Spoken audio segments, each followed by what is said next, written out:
I will accept the things that I cannot change and have the courage to change the things that I can. This is Fit to be Read.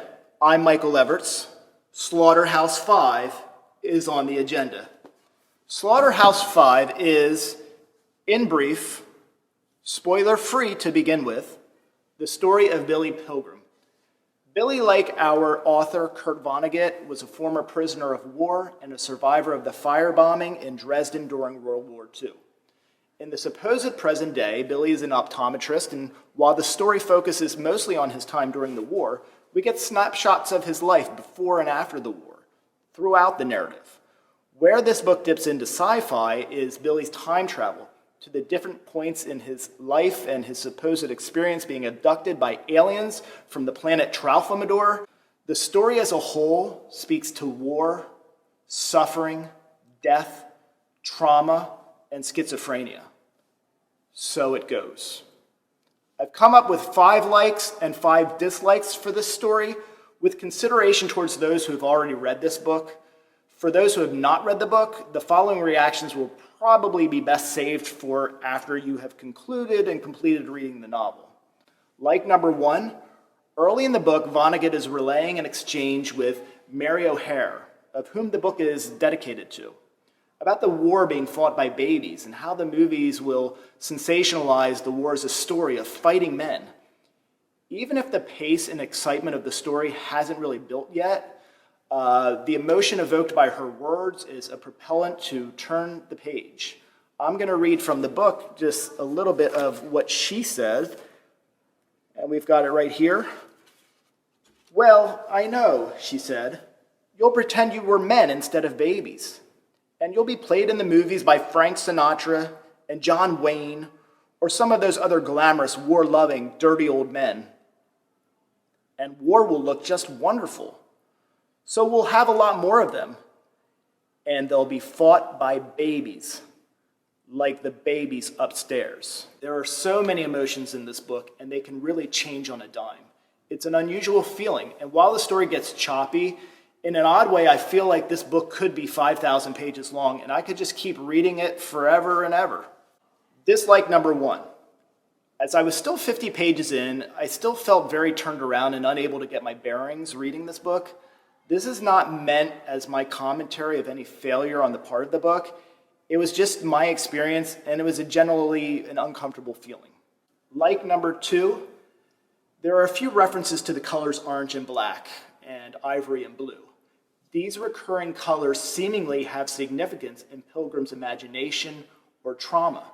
The orange and black motifs seemingly representing conflicts of happiness tainted with fear, trauma, and or anxiety. I understand the ivory and blue to be related to life and death and suffering.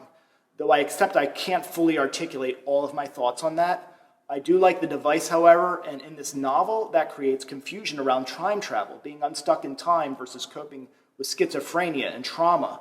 The color motifs strengthen that intended uncertainty. Like number 3, so it goes. This postmark, delivered after each death, seemingly quaint and soft, slams an exclamation point on the theme of death just being one point of the timelines of life, and simultaneously de-emphasizes death relative to the more dramatic and horrible elements of life and war and suffering. The unrelenting and unapologetic redundancy, even associated with the death of lice and bacteria during delousing, further hammers home the point. A melancholy and nearly nonchalant acceptance of the inevitability of war and violence, the tragedy of children so unaware of the world, sent out into the world to suffer and die or cause suffering and death, or at the least be a witness to it. It's as if after all he's witnessed, the author is desensitized to any type of death or ending. He must, otherwise it would be unbearable. He must accept that which he cannot change. Like number 4, on page 107, we're treated to their penises were shriveled and their balls were retracted. In any other story, this would seem vulgar, but here it paints a perfect visible tapestry. We can see and feel this place and this night and this situation. It's blunt, it's accurate, it's appropriate. Like number 5, the confusion through the first half of the book. Is this really happening? Did he really see aliens? Is he crazy or suffering PTSD while living post-war? Did he never leave the war and his time travel episodes are escapes from reality to a simpler past or a make-believe future? Maybe the sci-fi is real and he's traveling through time. My nostalgia for Octavia Butler's Kindred pushes me to root for this. I truly appreciate the journey my mind takes and everywhere it travels to. One Tralfamadorian time travel highlight is a description of what it's like reading their books. I'm going to read here from the book again. This is page 112. There is no beginning, no middle, no end, no suspense, no moral, no causes, no effects. What we love in our books are the depths of many marvelous moments seen all at one time. Let's not also forget to appreciate the gem that is the Tralfamadorian's physical description of humans, seeing them as millipedes with baby legs at one end and old people's legs at the other. In the last third of the book, the confusion clears up, and I was able to begin to see some patterns to trauma bringing Billy back to reliving the war. In preparation for this review, I spent a lot of time reviewing my notes about Billy peeing his pants at the Grand Canyon and his dad throwing him in the pool at the YMCA. I feel a lot of significance in that as well. If I'm remembering correctly, he wet his pants also at the prison camp. There's a lot of subtle references from his real life that also appear to connect him to the imaginary life. I just need to dive back through the book on those connections. I haven't been able to do that yet. Dislike number 2. While the time skipping is the book, and even though this is probably a like because it helps to reinforce what time all at once is like, I never feel like I'm getting very far with this book.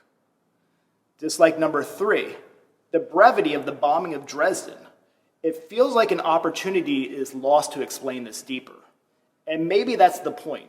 Maybe it's good because we can then be compelled to take a greater look or a greater interest in it outside of this one account. If that was intended, I think it's great. I don't think it was intended because Vonnegut does give us a bit of a taste when he's describing digging up the bodies and cremating them. Give us a peek more into both your experience and also your creative, brilliant, and descriptive language. Dislike number 4, I finished the book with little fanfare. Same pace throughout. It's not a criticism of the work, it's just something that fits into my particular experience and what I didn't like. Dislike number 5, this book was just medium warm for me. I'm almost purposely recycling dislike number 4, and the point is, I feel like I can continue reading this book forever, if it kept going. And you might think that would only relate to books that are really amazing.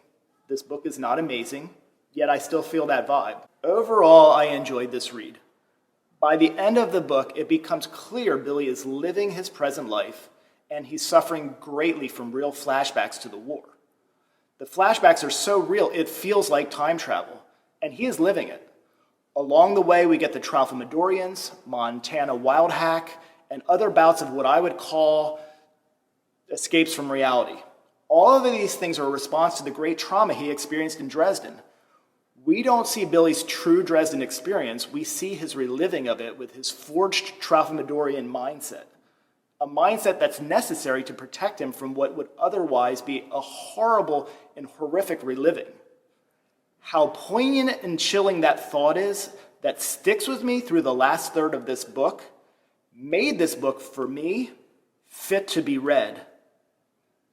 Thank you for watching my video. I'm Michael Evers. This is Fit to be Read. Please like and subscribe, and please check out my other videos. Thank you.